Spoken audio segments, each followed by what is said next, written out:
Welcome to 20 at 10 with Nat. I'm your host, Natalie, and my special guest tonight is Miss Andrea Magee. Please welcome the Belfast born and now Austin local artist, Andrea Magee. Hello, everybody. Hello, world. Thanks for joining me tonight. Thank you so much for having me on this fine Monday night. A balmy 75 degrees outside and also, today. look, I want to acknowledge that we both dressed nearly identical by accident. Our bandana / mask. Yeah. Yeah. Yeah. It's squashed. I have a tiny half top knot. So not quite the full Andrea Magee. This is the Monday night top knot, but we have to address you do not have yourself a lovely shiner, which I've done my best to put so much concealer on it, but I'm just going to talk about the elephant in the room. My first black eye. My face is still kind of swollen on this side. So I'm going to try and be like this. Yes, well, totally. Angle, angle, angle. So if people don't know what happened. My dog was jumping up. There's so many better stories that I've got to make up about this. My dog was jumping up on the bed as I was like leaning down to tell her no. And if anyone knows my dog, she's a strong, sturdy little pit bull with a cone-shaped, beautiful head, and cracked me right on the side and literally knocked me out for a second. And yeah, that was on top of Snowgeddon and Wow. everything else that's going on in the world. But yeah, that is my story of the last week of February. I have myself my first shiner and my first legitimate concussion. Wow. I'm sorry, but it is kind of like a badge of honor also. I mean, yeah. I went to the doctors. Yeah, well, I went to the doctors today and they're like, "Is the dog okay?" I was like, "She's totally fine." Right? She's like a mid-size pit, but she's as tough as nails. Yeah, she's a block. That's right, Carrie Hudson.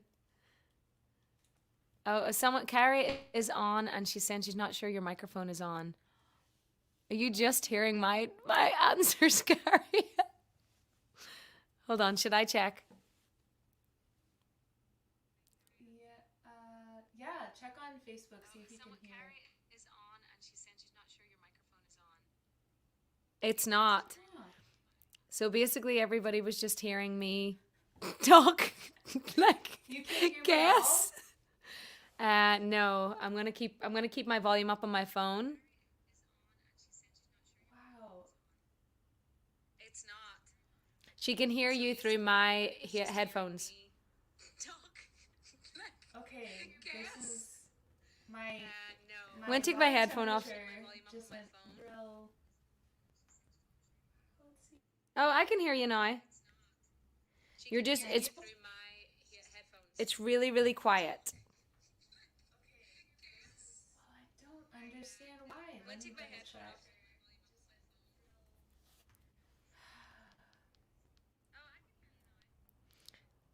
That's very strange. You're just very quiet, everyone is saying. Thank you so much for your patience, everyone. And I basically just told you a story that had no questions. So, y'all can't hear me at all? They're saying it's very low. Let me double check again. It's hard for me to know because I'm listening on one ear. Patience, everyone. And I basically just told you a story that had no questions. Okay. I have an idea. Can you hear me? I can hear you. I can hear you now. So I'm going to try an unprecedented thing.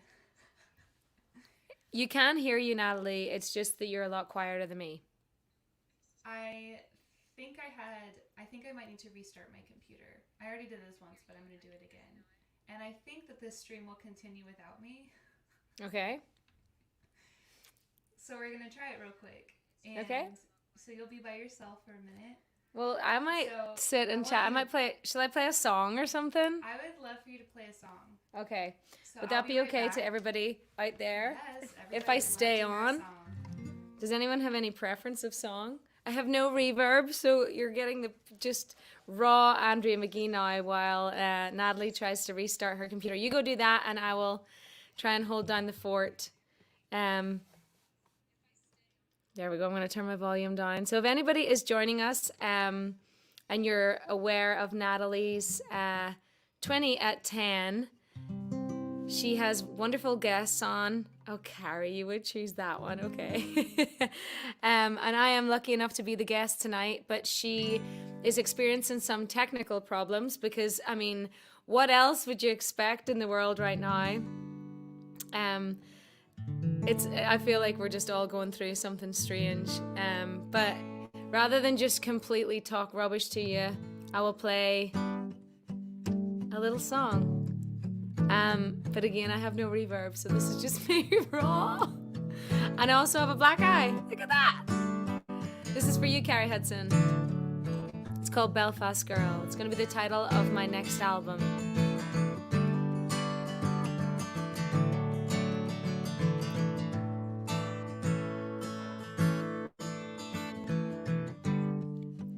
Looking back at what could have been,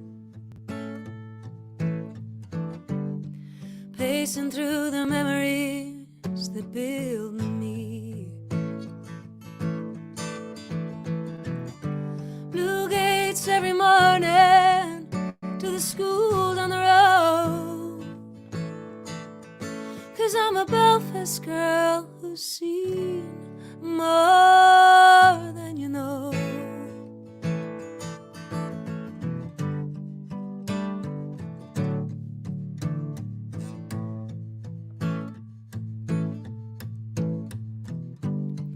Daydream, believing, always wanted more,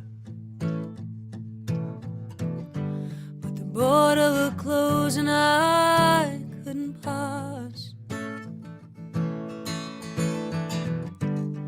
Constantly question what road I lived on, 'cause I'm a Belfast girl who's seen more than you know. On troubled streets, painted with gold, tattooed with anger, and oh how it's grown. But underneath all of these painted stones, faces of wonder, and oh how they've grown. 'Cause I'm a Belfast girl who's seen more than you know. Yeah, I'm a Belfast girl who's seen more.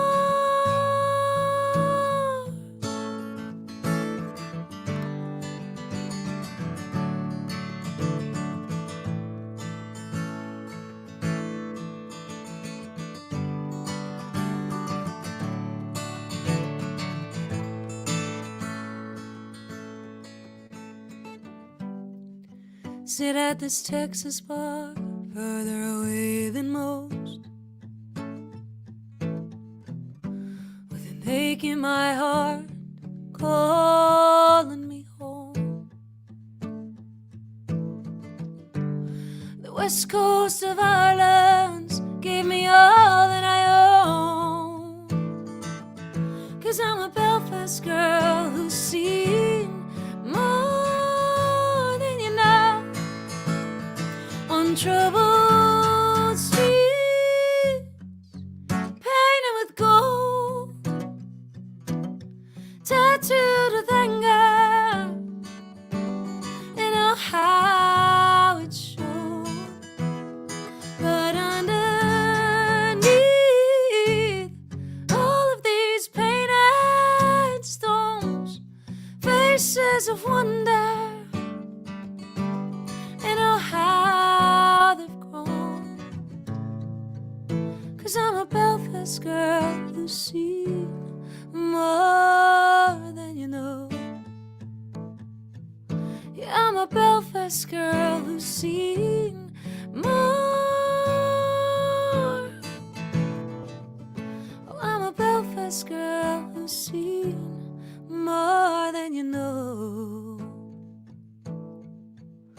Oh, I'm a Belfast Belfast girl who's seen more than you know, more than you know. Yeah, I'm a Belfast girl who's seen more than you know.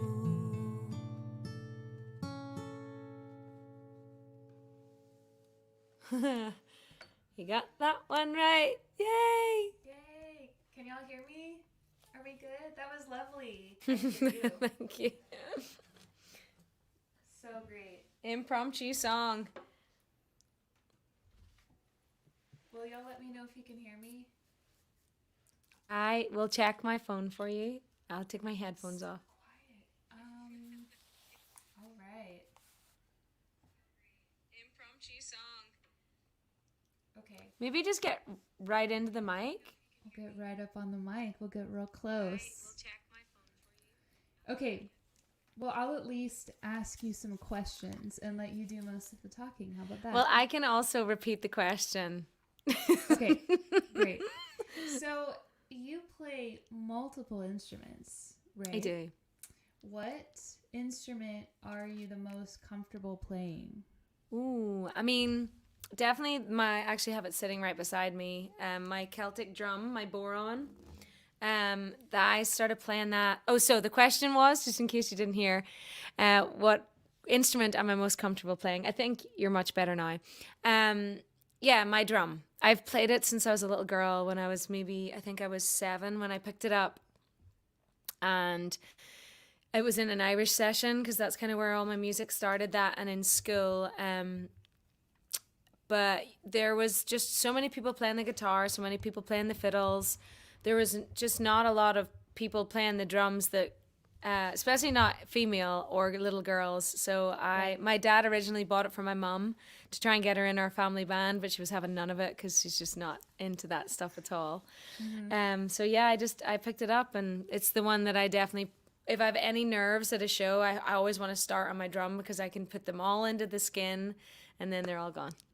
Oh, that's great. Yeah. Well, I can actually now hear myself. I wonder. Everyone's saying you can hear you really clear now. Okay. I was worried maybe the mic was backwards, but it's not. So, all right.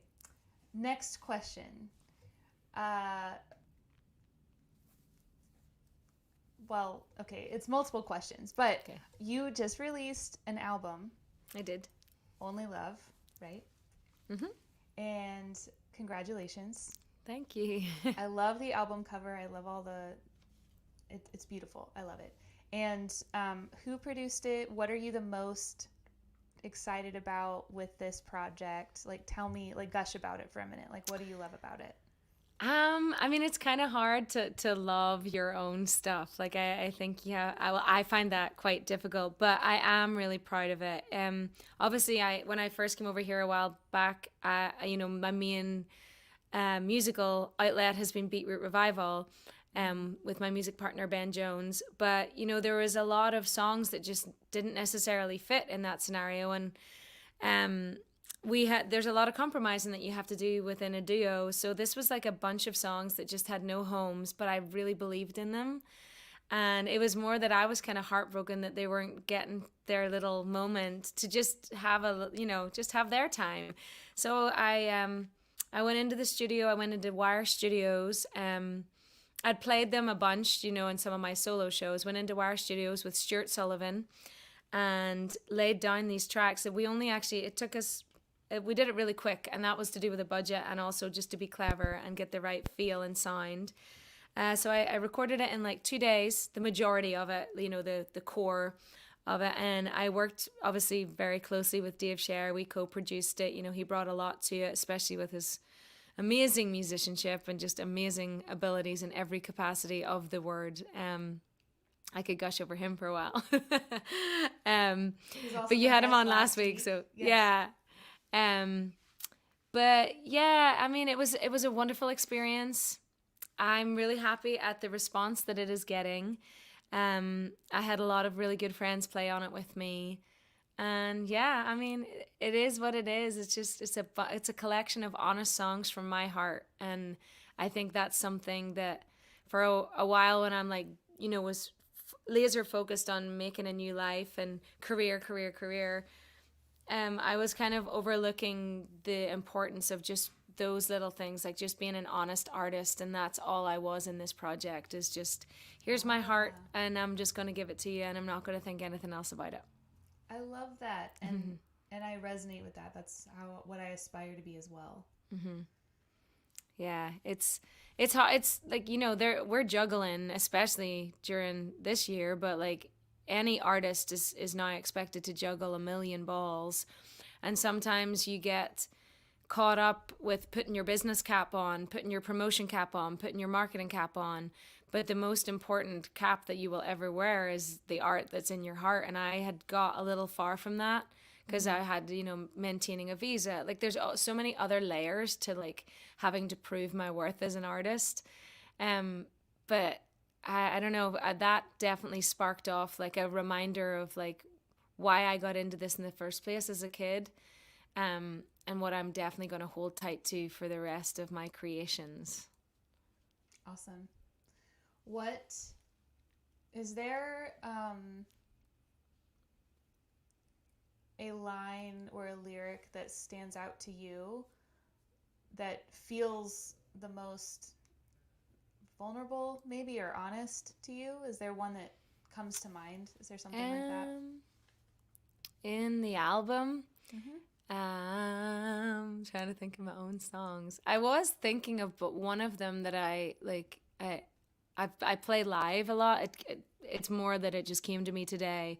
There's a song on the album called "Time's Up," and it's not like the most requested song, or it's not one that you instantly gravitate. Well, the majority of people instantly gravitate to, but the chorus is the roof's on fire and it's all that I can feel. And I was thinking about, so the verse lyric is, it was all about this scenario with my management just being really brutally honest, and I am such a sensitive soul. Like I may come across as like real confident and like, yeah, everything's great here, but deep down I'm pretty like, I can cry at the drop of a hat. I blush really quick. Like I'm very like, I don't know. I'm very there's a definite little shy person in me too, and I'm sensitive, and this particular situation just cut me deep, and for some reason I was thinking about it today, and it's called "Time's Up," and yeah, that was the lyric that I was like, wow, that's me speaking some honest truths there, just that, I had this vision of looking up, and regardless of where you're at in your life, like, sometimes it does feel like everything's on fire. Yeah. I don't know. That's probably a really rubbish answer to that. No, I enjoy hearing. I get fascinated by lyrics too, so I enjoy hearing someone, and just how artists think about themselves and how they communicate through lyrics. Yeah. So that one was just interesting because I felt like I was really. Like there's a line in it that I talk about, her words were so cold I could see the condensation, and every time I sing it I feel the condensation, like I feel that cold frost, and I can almost write the lyrics on, a window. So there's a lot of, like, I have a lot of word painting and a lot of visual things, and that's not necessarily the most vulnerable line in the album, but it was the album that I thought about, or the song I was thinking about today. No, that's great.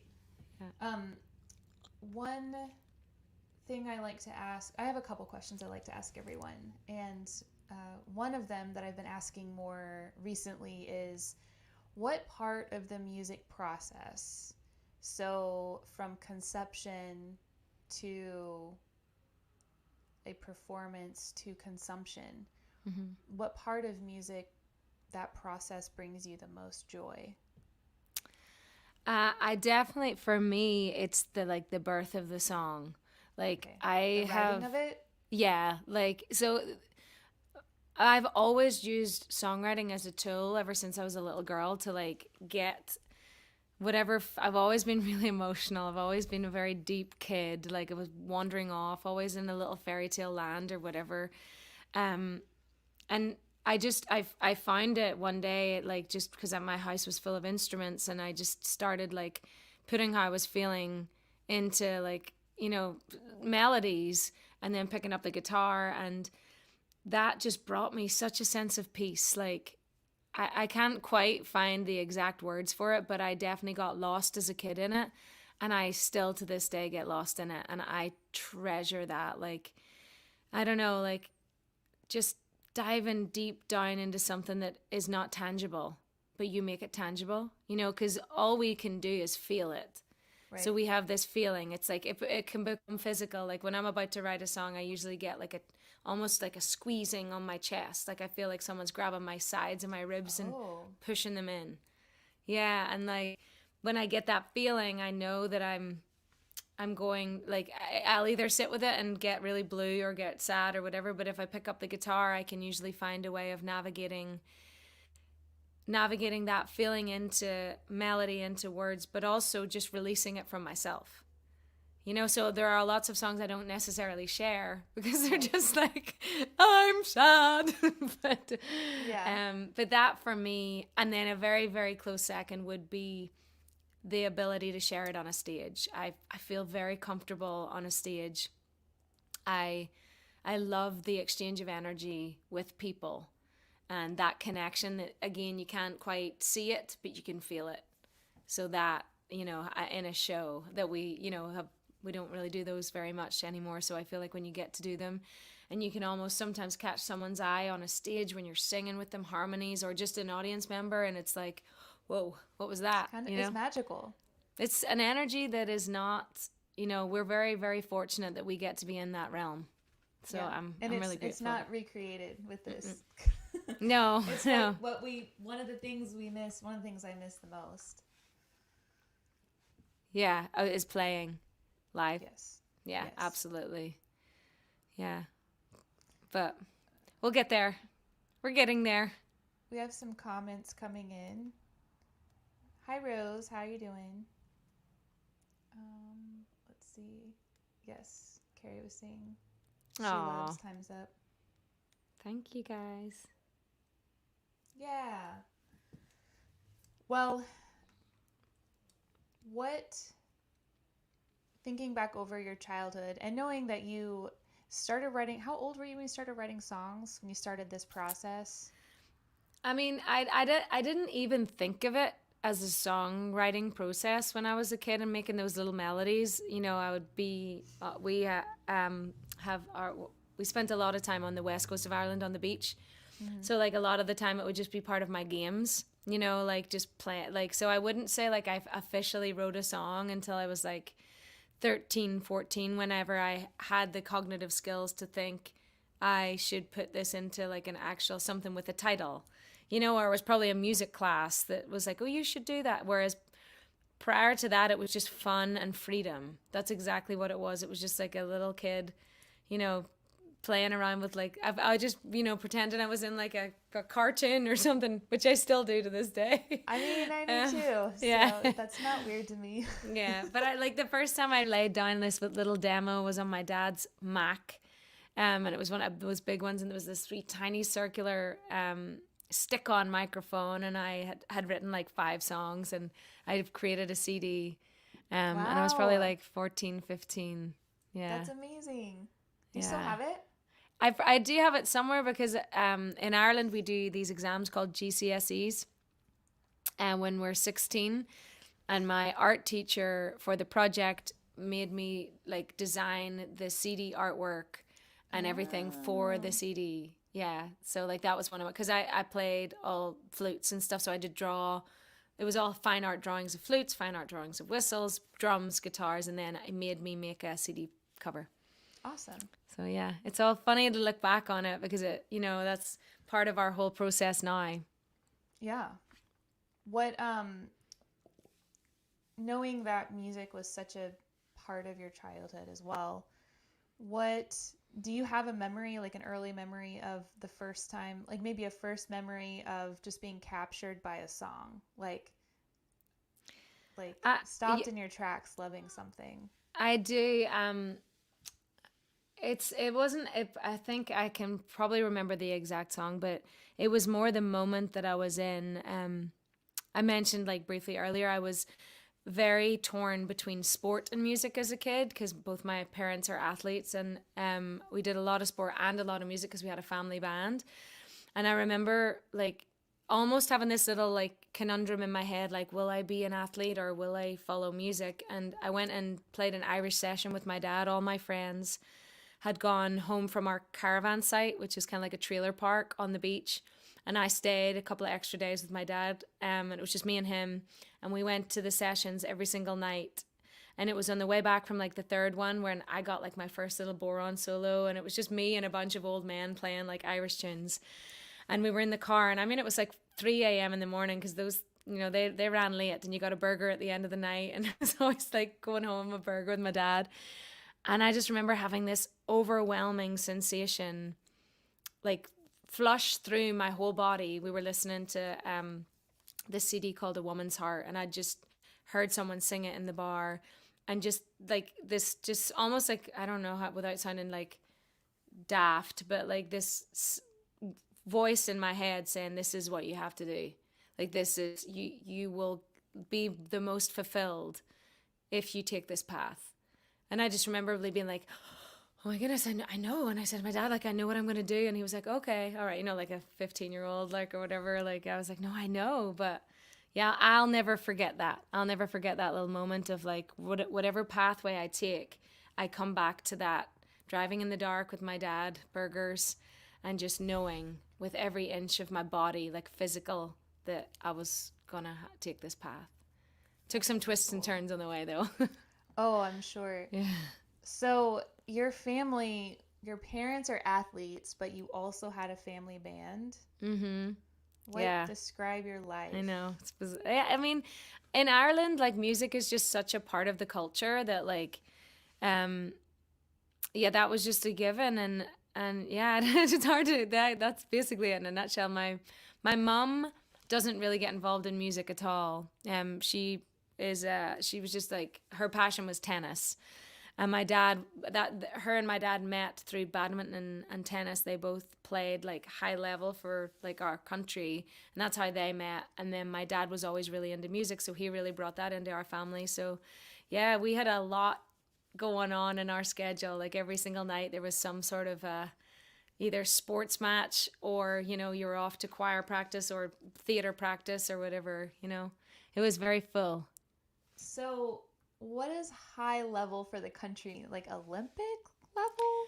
Not quite Olympic, but my mom nearly got to Wimbledon at some point, like in a like, you know, the local level. Mm-hmm. But yeah, my dad competed for Ireland against other countries. Yeah. Okay. So, yeah. And then you played sports too, right? I did, yeah. And like on a professional for your country level. Yeah, I mean, it wasn't professional at this point. It was like, so I was like 13, 14, and because my dad played badminton, I don't know, like, you know, the shuttlecock and all that. Mm-hmm. So our whole family of girls we were all selected for our province in that sport. And then I also played netball, which I got involved in school. And yeah, I got selected for the country, and in that situation I got to like travel to Singapore and play the World Games, and in university I got like a scholarship for that. And then awesome. But while I was studying music, so I was a music scholarship, but I got the sport was paying for it. That sounds amazing. Bizarre. So it's like, a strange one. It's why I definitely have a very tunnel vision focus when I approach things, because sport, you get results, you know, so it's like you just work hard, you get results. So I think I've been able to adapt that towards my music in some way. That makes sense. Yeah. Where all did you go? Like, how many countries did you travel to? For the world, so I always got to go around the British Isles, so all of those countries.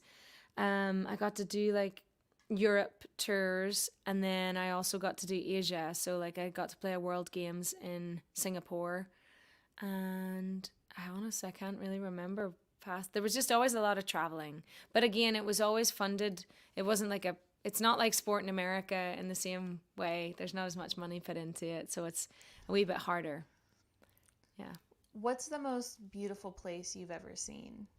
Ireland. Hands Is there down. okay, but a place in Ireland? So the trailer park that I was describing is on the west coast of Ireland in a county called Donegal, and it's literally like just this little corner of the country that is so unspoiled. It's so beaten and hurt by the weather, and the terrain is just raw. It's, I don't know, I like anybody that I ever bring to Ireland, I bring there. We live in Belfast, which is incredible. I love Belfast. It's got a lot of culture, a lot of history. Donegal is just like our little escape that is just something else. Yeah. Awesome. It's like white sandy beaches and no internet, no TV, no nothing other than the ocean, which is freezing with great waves, and lots Are of there surfers places. there? Do people Yeah, surf? it's surfing's really big. Yeah. Okay. Yeah, it's beautiful. It's just and I don't know. I think because my music was born there. There's a lot of ties, and we have this little community that are like been my friends since I was like 1 or 2, and they're still my friends to this day. So Amazing. yeah, it's pretty lucky. I want to go back and I want to go there. I want to see Oh it. my gosh, yes, absolutely. Like Donegal is something else. Like, yeah, people are just so.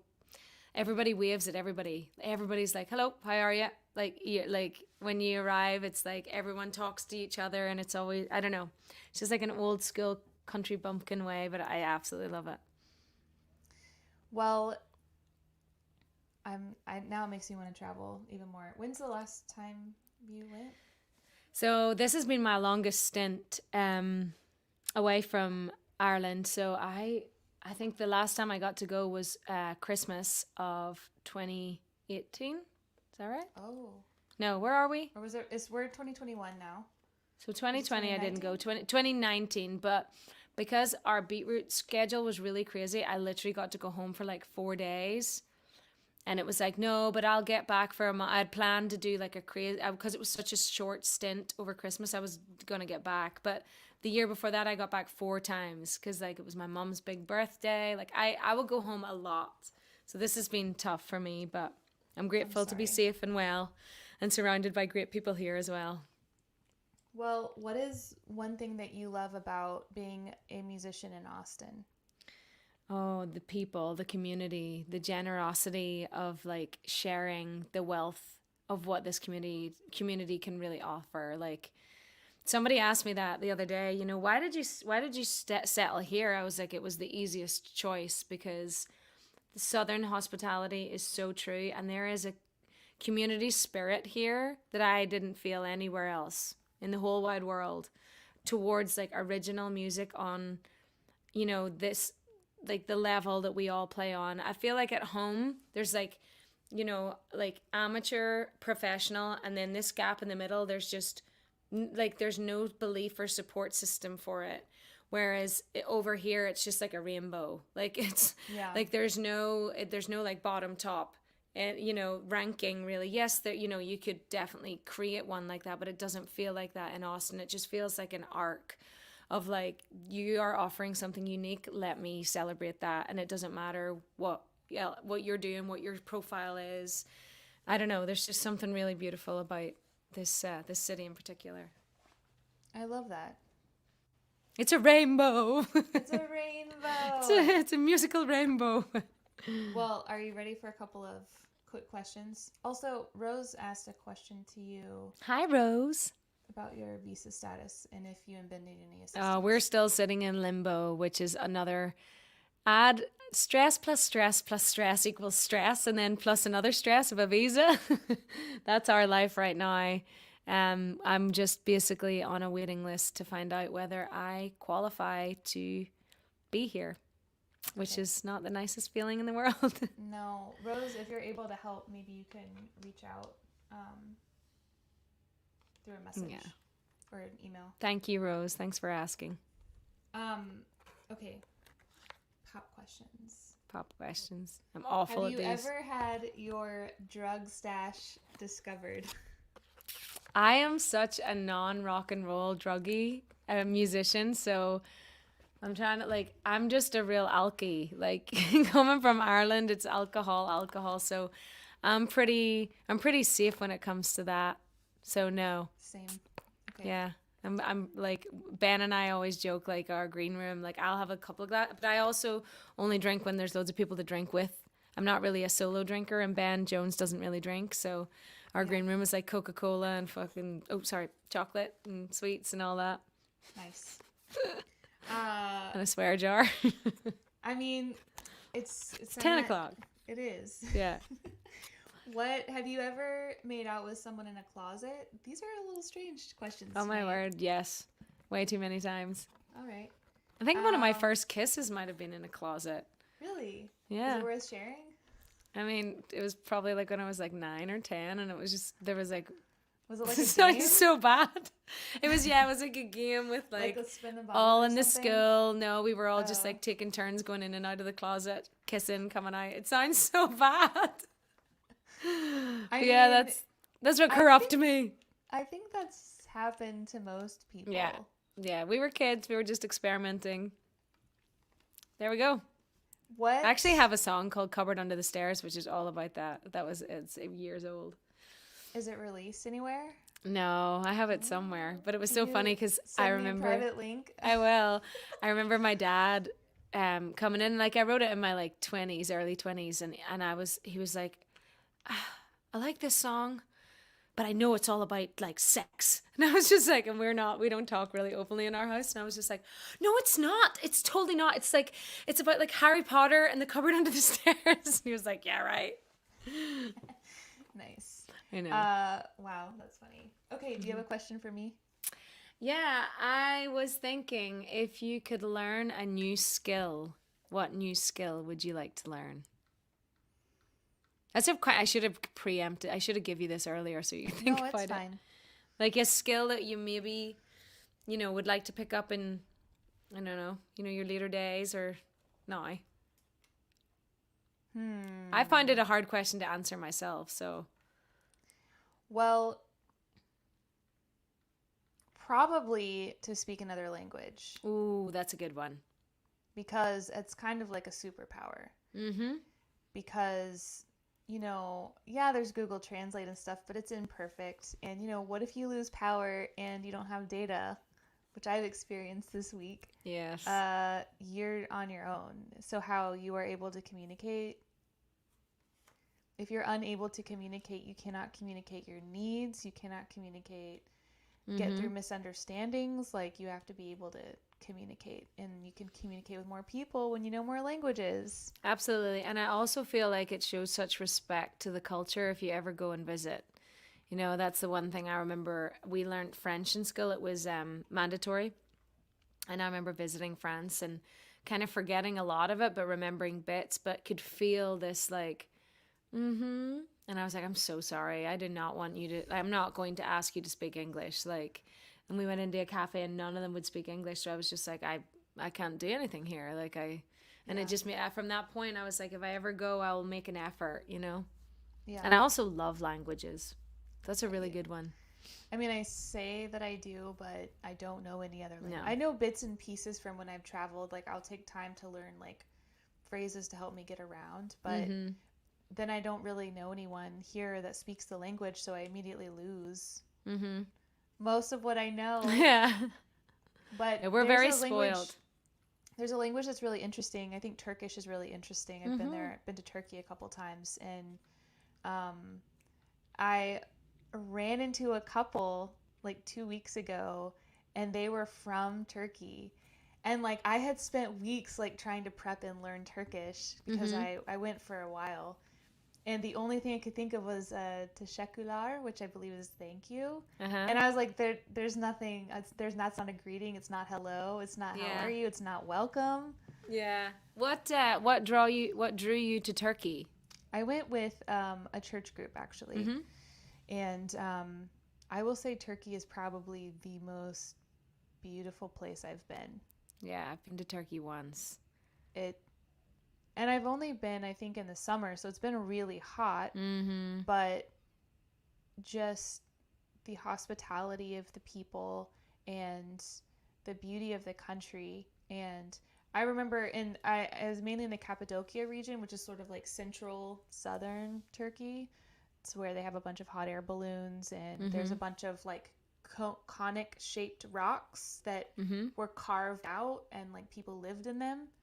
And they were like the oldest monasteries in existence are like in those rocks. Very fascinating. And the language sounds like French met German and had a baby. Yeah, there's a roughness to it. Yeah. Yeah, there's some guttural sounds, but then there's like these like French vowel sounds, and it's really interesting blend. Yeah. But also difficult. It was pretty difficult but it was a fun to get one around. To learn. Yeah, for definite. Yeah, it just makes me miss traveling so much. Yeah. Because it was just always part of, like, it was such a freedom that we all had, you know? It was just like something that we'd all... Oh, yeah, it's me to pick for you. Oh, okay. I didn't realize it was, like, in the camera. I was just, like, trying to hold it. I was like, do you want me to... Here we go. Oh, there you go. Okay. Oh, okay. Sure. Here, I'll pass you it through. Have I ever been on the radio? Now I have, now that I've been doing music. I feel like that's kind of not significantly, not like live. Well, no, I've been live on the radio before. Anyways, have I had a legit paranormal experience? Yes. You have? Tell. Yeah. I think I might have told it before on the show, but it was in college. And I believe I was a sophomore at university, and I was moving into our new apartment. My roommate was already there. She had her bed moved in and everything, and she had her couch there and everything. And I had nothing yet. It was all in storage. So I slept on the couch in the living room. And I remember like falling asleep on the couch and waking up around 11:30 or 12 maybe later. Maybe it's 12:30, and it's dark, and I hear my roommate's door open, and I see her shadow like walk across the room and go into the kitchen, which was just a big open room to the kitchen. It wasn't separated by a wall. And I'm just there like, you know, I know that she's in there. I'm letting her do her thing. I'm going to wait for her to go back before I fall back asleep. And she's like moving a chair across the floor. She's like opening a cabinet to like get something. I'm like, what is she doing? No lights come on though. And then it just gets quiet. But she never walks back.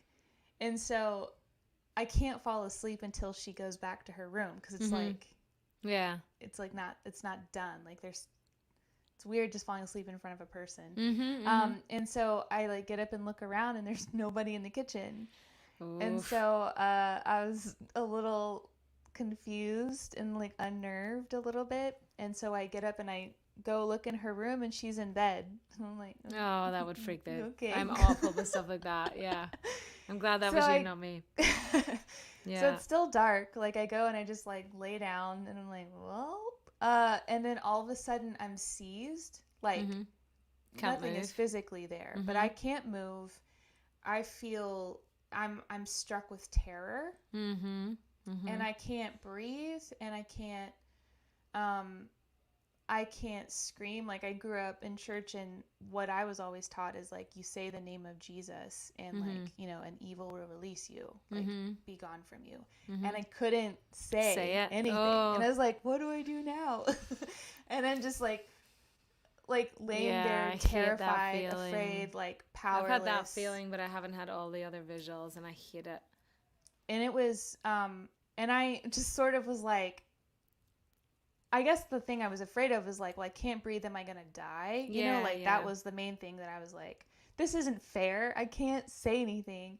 Yeah. And then I was released. Yeah. And so, and then like, I like sit up and I like breathe and like look around, and like I prayed, and I was just like, well, I It's prayed in the gone. name of Jesus. I don't know, like I prayed, and then Yeah. I was just like, well, there's nothing I can really do about this. Yeah. So then I just like laid down and went to sleep and fell asleep and Yeah. slept the rest of the night. But which I'm grateful for. But I felt at peace about it. But I woke up the next day and I talked to my roommate. And I was like, hey, did you leave your room last night? Thinking surely that was a dream. And she said, no. And I said, like, maybe around 12:30. She's like, no, but at 12:30 I had the worst nightmares I've ever had in my life. Wow. These like night terrors. And it was very creepy. Bizarre. Yeah, because so we were both like experiencing this like Feeling like something fear dark. and yeah. at the same time. Mm-hmm. And I'll just tell it. 10 years, when was this? It was years later. I don't know how long. And I had moved to Austin and I had different roommates and I had bunks in one room because we were, trying to save money. So we're sharing bedrooms because it's expensive in Austin. Yeah. And so I'm in the top bunk and my friend is below me in her bunk. And I slept the whole night fine, at peace, like I'm a heavy sleeper, like great. I woke up the next morning and she tells me that she had like felt like evil sitting on her and like a presence in the room that night. And our other roommate in the other room, she woke up with night terrors, like the worst nightmare she'd ever had. And I was like, it's crazy how that energy kind of can move through a house. It's the exact same thing in my house, but this time it didn't affect me, I guess. It was very strange. Yeah. But my roommate below me, she like said something to it. She like welcomed it in or something, and I was like, "No, we do not thanks. welcome See that you later." in. Yeah. Like that is not welcome. We're going to correct that." Yes. So that's my main like experiences. Yeah. No, I hear you. I hate that shit. Yeah. My imagination is crazy enough. I'm like, I don't need to add anything else to it. Yes, Joanna, very creepy. Well, we need to play songs. Do you have a song that you want to play? You've played one already. Thank you, by the way. Is there another one you're you welcome. want to play? Yeah, I can play another one. Ooh, okay. What shall I play? I'm going to tune very quickly. So, as I briefly mentioned at the start, I have got my very first shiner. You see it? I have a lot of makeup on it. I have a black eye. And my black eye this week came from my beautiful dog, Lola, who I love very much. But she is rambunctious, and I love her for it. And I'm going to play you the song. She's literally just started to howl. She heard your name. Yeah. She's like in the back bedroom too. But on my Only Love album that you very kindly put the in the comments, I wrote a song for Lola and also for Dave as well. Dave hates that Lola gets all the credit for this.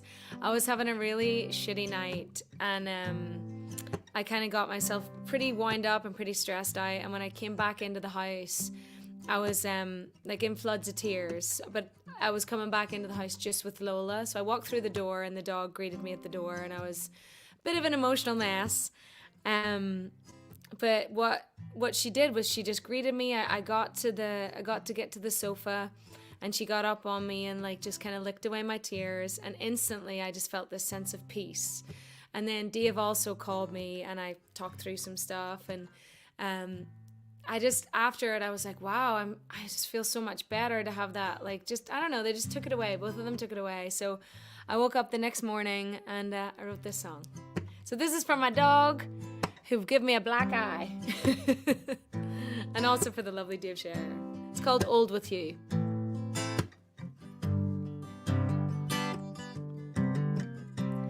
Midnight's falling in on me. Satin dress across my leg is all I feel.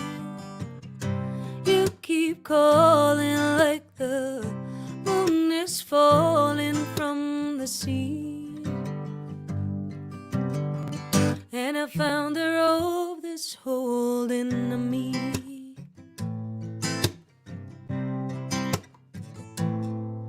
I drove this road for quite a while, passing headlights on my own and killing time. But it grew old when I knew I'd heard it all before. But against all odds I wanted more.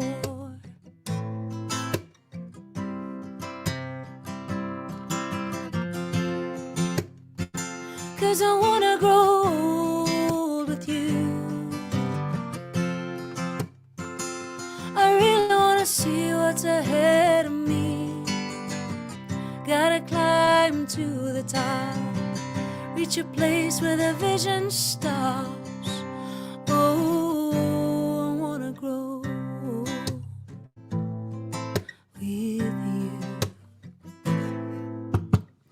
So I light this candle once again,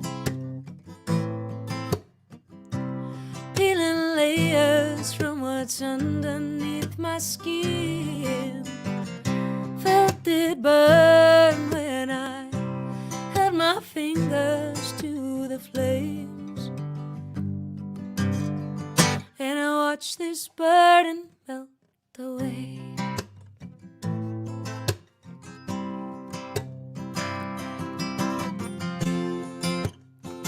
Cause I wanna grow old with you.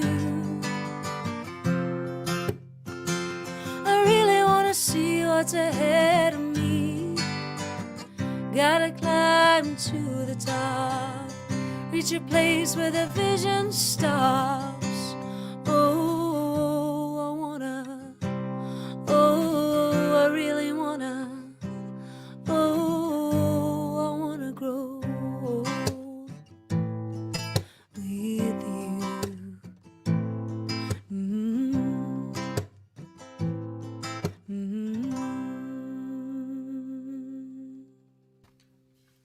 Mm-hmm. Yay! There you go. Thank you so much. That's a little song for my black eye Lola. Black-eyed Lola. Black eye Lola.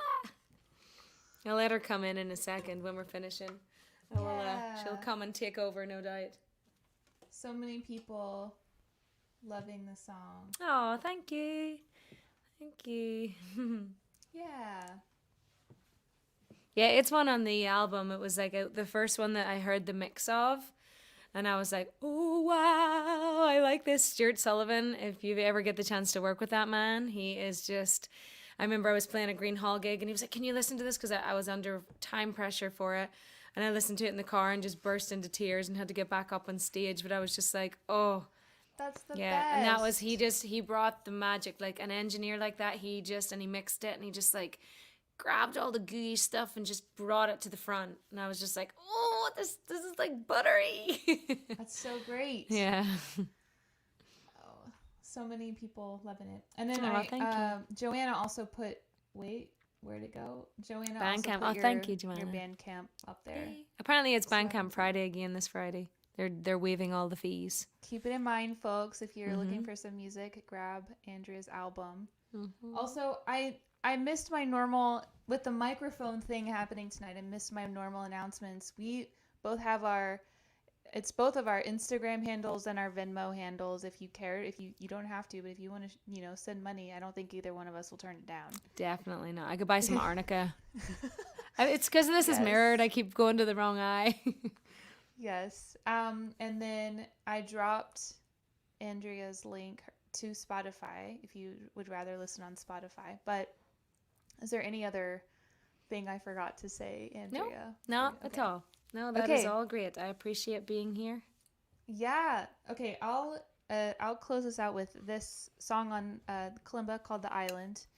And if y'all have a final question or something we didn't cover or a thing you need to know where to find online, drop that in and we'll respond before we say goodbye.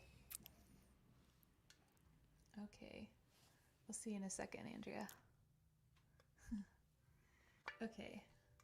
We'll see how this works with the microphone. Thank you all for your patience tonight with the technical issues. Oh, also, that's what I forgot. I'm not in my normal studio. I am in Grace Pettis' studio tonight with the questionable internet that has happened. Actually no internet for all of last week during the Texas snowmageddon, snowpocalypse, whatever you want to call it. So I wanted to go somewhere with more reliable internet, and Grace was kind enough to lend me her studio for the evening. So thank you, Grace. If you haven't heard of Grace Pettis, please go check out her music as well. This song is called The Island, and this instrument is called the kalimba, if you haven't seen one before. He said, honey, you may have angels keeping you in the light. I've got these demons and they're holding me tight. So if you've a moment and can spare me the time, I'm in over my head. Won't you throw me a lifeline? 'Cause I'm lost in the ocean, searching for the shore. You're the island that I've been looking for. I hope you let me land, 'cause I can't bear to let you go.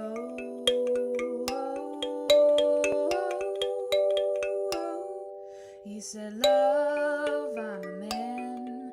I've been wandering so long.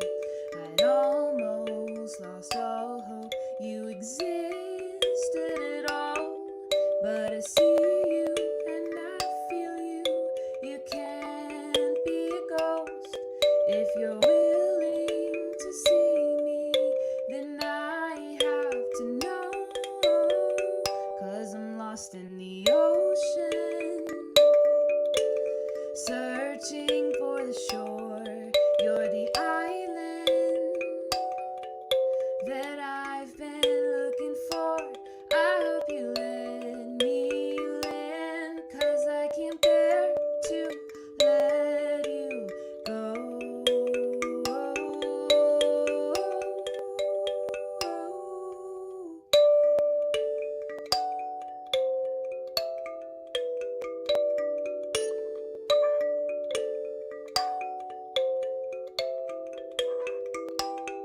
You're my sunshine, my refuge, my peace in the storm.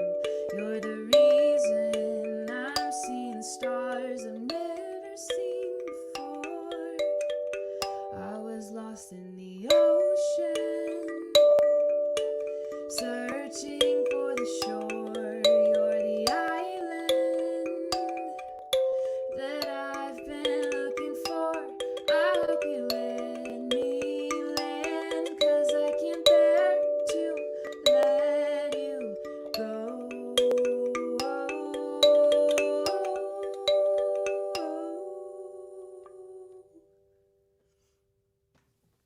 Yay, that was so beautiful. Thank you. I love it. And also, look who joined us. This is the culprit. Lola. Lola, look. Hey, Dizzy. We have two. Dizzy, they're both here. Dizzy, up, up. They're both coming to say hi. Up, up, Dizzy. No, Dizzy's a new addition, but this is this side. Look at this is the noggin that did it. Oh my gosh.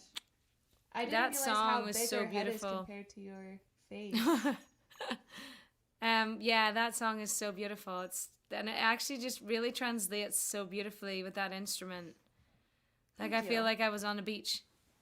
Yes, that's what it's meant. That's what it It made feels me feel like it. like. Yeah. Absolutely. Sorry. Lola, no. I'm just going to pull everything over. I see her on my screen over here. Oh, I see. I can't Oh, actually Daisy. see you here. Dizzy, come here. Oh, Lola's like, no, this It looks is like I'm my actually moment. looking at you though. Come on, Dizzy. Up, up, up, up. Wanna get up? Where's Here's the Daisy? other one. So this is our new one. Dizzy. Hi, Daisy. Dizzy, she's got her little salt and pepper paws. Hi, Daisy. Oh, I'm gonna get eaten Aw. up. All the kisses for mom Oh, tonight. lovely kisses.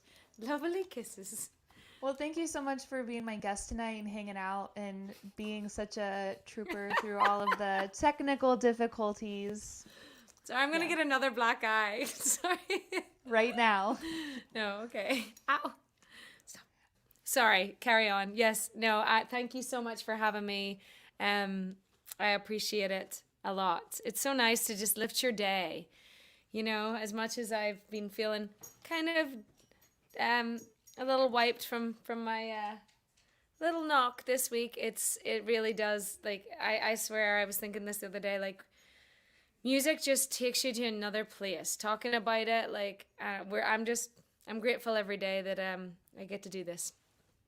So thank you for sharing your platform with me. Same. Thank you for being a part of it and sharing your music. It's really beautiful. And I guess we've not really had a real conversation until today. No. It's been really... It's been lovely. We should do a show. When the world opens up, I would love to dive into your songs and your catalog. And my favorite thing is to play with other people. Yes, absolutely. That would be so fun. Please, let's do it. I know. Come on, world. We can. Let's do it. I know. We will. Once these vaccinations roll out, we'll get there. Yes. Well, thank you everyone else for joining us tonight. This video will remain on Facebook for a bit, and it'll be on YouTube as well. And everybody stay safe out there. Texas is mostly thawed now, I think, but check on your neighbors and check in with your loved ones, and let's take care of each other. And stay safe, and I'll see you guys next Monday.